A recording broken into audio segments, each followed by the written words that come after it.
Hey guys, here's my updated design for the front door trays. Made it a little simpler and easier to install. You just start from the bottom, slide up at an angle, pop your front in, get it about leveled where you want it.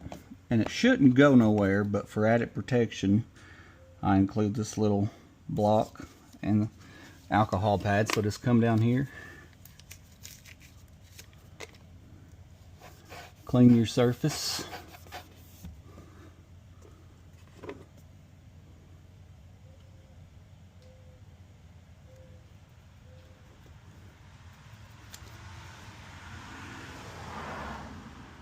And you just stick your block about anywhere you want here when the tray's level, just to give it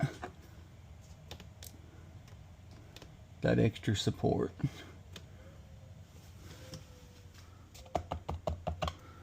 And that's it.